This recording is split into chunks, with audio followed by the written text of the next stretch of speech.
after a long time, another session. I haven't recorded a video for a long time because I was really busy, but these are the days of the coronavirus. I'm pretty much locked in, working from home office, and I thought this beautiful Sunday, spring day, I'm gonna revisit some tea I brought back from Yunnan last year. So today we're gonna drink two teas, both from Farmerleaf, from Jingmai Shan. These two, this is Weng Bo and Ban. These are two gardens which are not exactly on the main plateau, but a bit on the side. One is on the village side, the other one is like exactly the opposite side of the village. And these are two teas which have been harvested exactly a year ago, approximately, I would say mid-March, during the time I was in Jingmai Shan, visiting William and Yubai with my sister, and also participating a bit in the tea frying process and so on. So maybe I was partly responsible for one of these two batches. Maybe I overcooked the leaves a bit. But yeah, I'm really excited to try those two teas after basically not drinking any of this since almost a year, I would say. So I kept 7 grams of each tea to exactly do this session here after the tea settled down a bit and ripened a bit. But I guess this is not pressed. I think it's best to consume it not too late. Yeah, so I think from the visuals they both still contain a bit of Huang Pian. They're like quite voluminous. They have some nice white buds which already became a bit the color already changed a bit, already slightly golden. So yeah, just gonna dump in them both and then we're gonna start brewing. So let's see if I can handle the simultaneous Gaiwan brewing. I can still handle that. Alright, let's first do a short rinse. And then on this guy.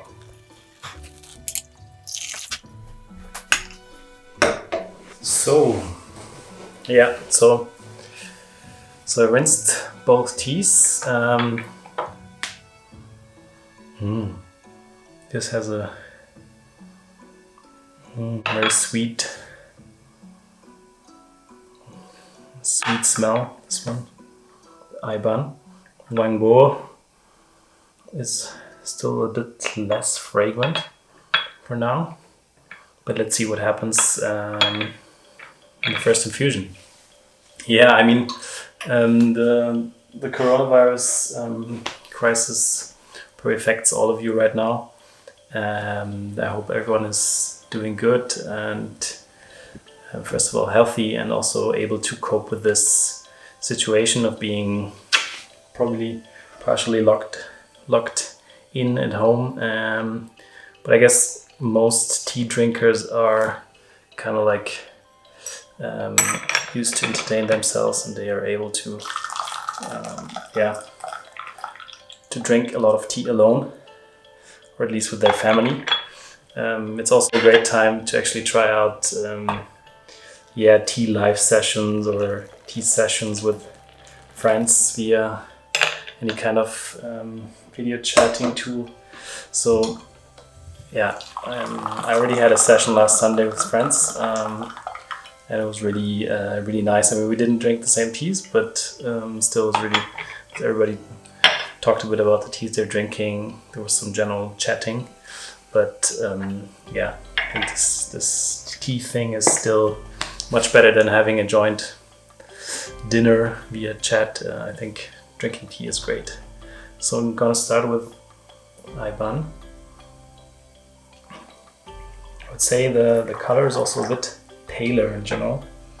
Weng Bo is a bit more orange, but I'm not sure if this is also due to the difference in the glass pitchers.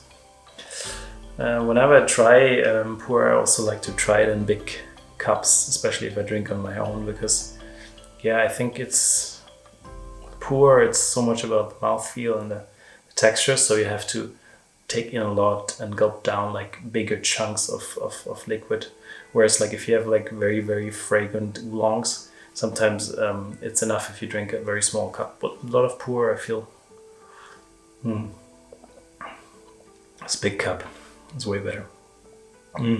Very nice. First infusion. It still doesn't have too much power, but it has a very nice sweetness spreading on the tongue.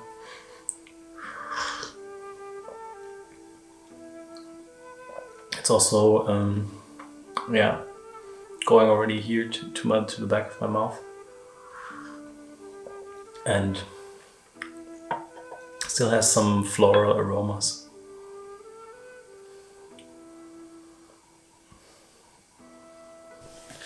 So let's try the Weng Bo.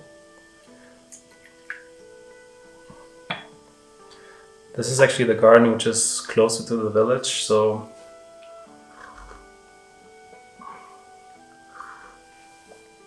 it's not on the plateau, whereas Iban is more close to the plateau and I think on a higher elevation. I think it's very balanced, Weng Bo, but it is not as sweet and not as fragrant as the Iban.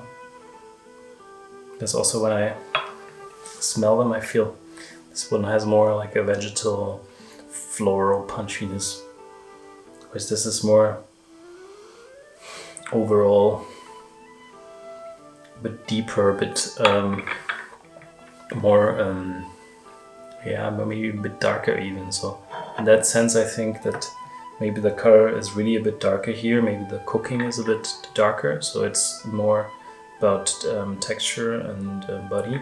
This one's more about sweetness and fragrance.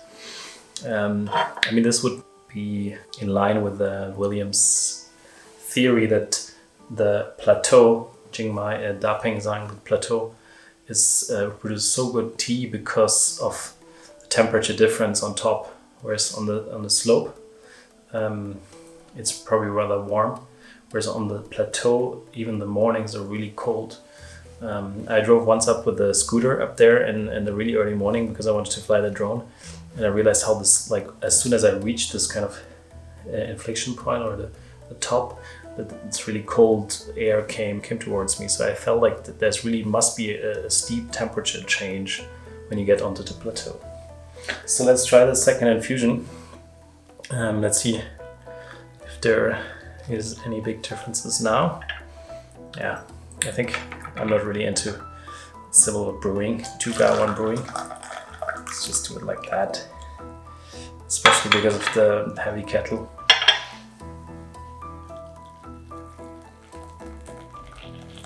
So just doing like flash steeps here.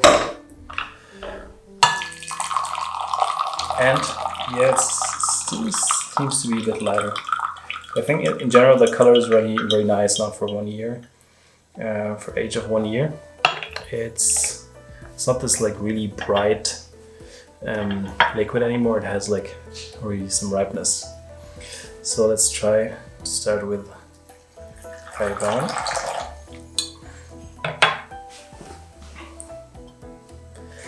Yeah.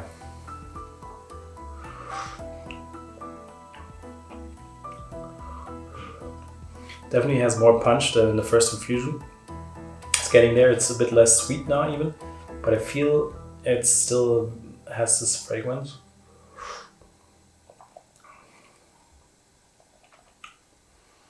And yeah, I really realized when I was brewing the teas that I had some Hui Gan in my mouth, so that's not very difficult to judge from which tea it comes, because if you drink simultaneously, you don't know which tea produced this Hui Gan, because that's about the feelings in a dry mouth when your saliva starts to to build up again.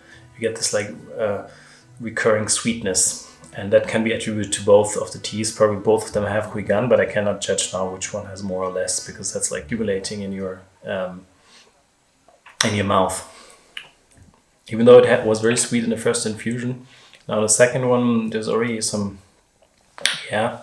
slight astringency, very mild, but nice because it creates more complexity, like this bittersweet combination.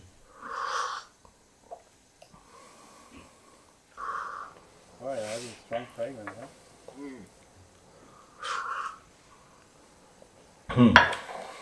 Yeah, I think this one has a nice.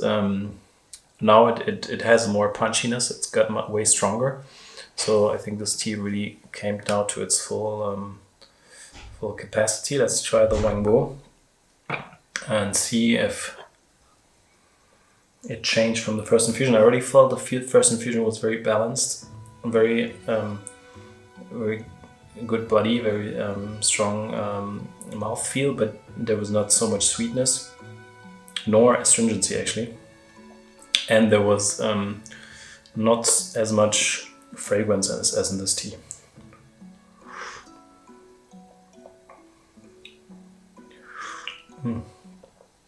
Feels still very balanced.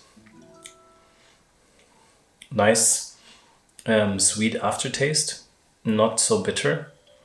So I guess this one is overall the more balanced tea. And I also would guess that this maybe was cooked a bit on the darker side and this on the greener side. This would also be potentially the reason. I had 2 infusions of each tea. I'm gonna make a third one.